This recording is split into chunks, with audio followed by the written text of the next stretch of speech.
Bien, pues entonces, como yo te dije, si nosotros queremos aprender a usar la API de Fetch para hacer peticiones asíncronas, tenemos que entender el término promesa, que como ya vimos, es un objeto que representa el resultado de un cálculo asíncrono.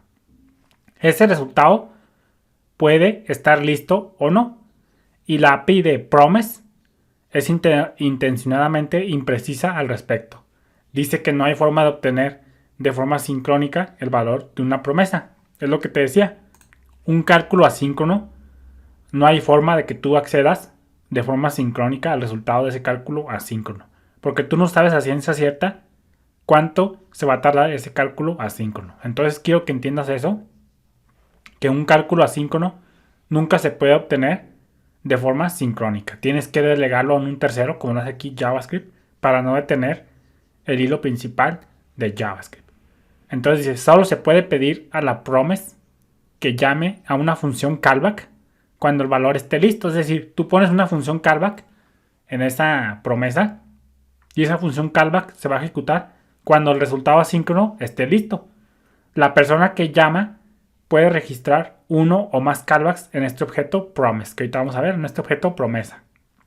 Y serán invocados cuando el cómputo asíncrono haya terminado. Entonces, a grandes rasgos, eso es una promesa. Es una llamada a un código asíncrono. Es código asíncrono que tú le pones una callback y esa callback se va a ejecutar cuando el cálculo asíncrono esté completo, ya sea completado con éxito o no. Pero no te preocupes, ya lo vamos a ir viendo. Así que, en el nivel más simple, las promesas son solo una forma diferente de trabajar con callbacks. Acuérdate que un requisito para llevar esta sección del curso es dominar ya las callbacks. Sin embargo, existen beneficios prácticos al usar promesas. Por ejemplo, un problema real con la programación asíncrona basada en callbacks es que es común terminar con callbacks, con líneas de código con una sangría tan alta que es difícil de leer. Entonces vamos a ver cómo hay que evitar el código hell, ahora sí que el infierno de código asíncrono, ya después lo vamos a ver, para no tener código ilegible.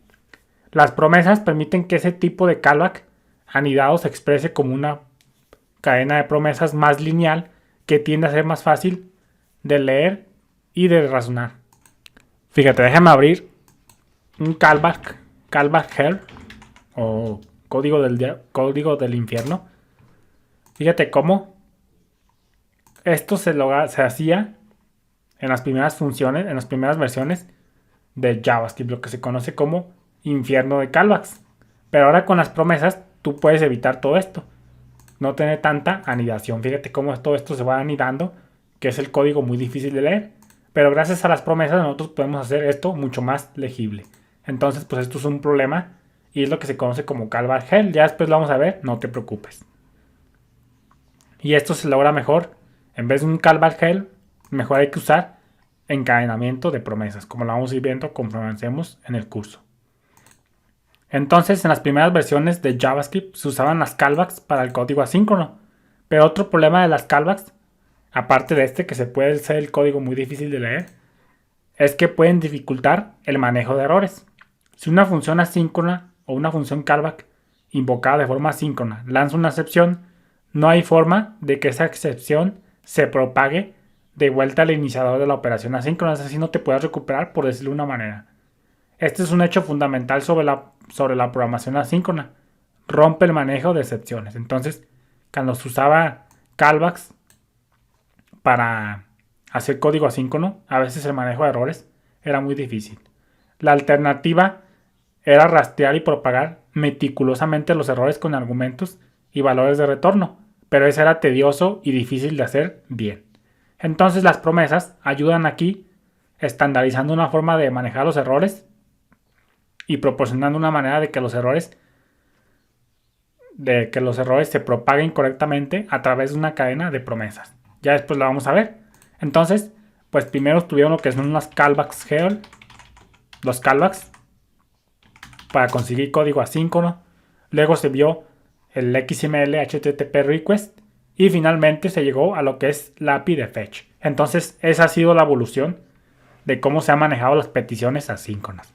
Primero se conseguía con callbacks, luego con XML HTTP request, pero requería ahora sí que mucha configuración. Y actualmente pues se llegó a lo que es el fetch, al API de fetch, que ya lo vamos a ir viendo más adelante. Entonces esa ha sido la evolución del código asíncrono aquí en JavaScript. Por ejemplo, fíjate, vamos a hacer un pseudocódigo, no es código ya de promesas. Fíjate, para hacer una promesa vamos a ponerle pseudocódigo para una promesa. Fíjate, sería algo así como obtener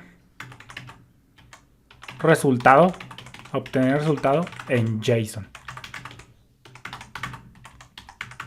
Tú a estas alturas ya debes saber lo que es el JSON. .den. Y aquí le ponemos en este caso punto y coma.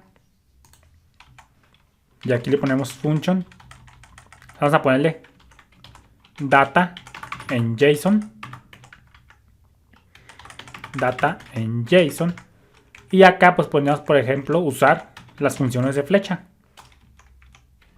Y luego acá ya pones en este caso, esto es una función, vamos a ponerle por acá, esto es una función callback que será invocada asíncronamente con el JSON convertido de acuerdo a la respuesta. Más bien, con la respuesta del código asíncrono convertida a JSON. Entonces dice, esto es una función callback que será invocada asíncronamente, es decir, que se va a delegar asíncronamente a un tercero, y es decir, se va a ejecutar, como lo quieras ver, o se va a ejecutar cuando se tenga el resultado de un cálculo asíncrono. Dicho cálculo asíncrono ya estará convertido a JSON.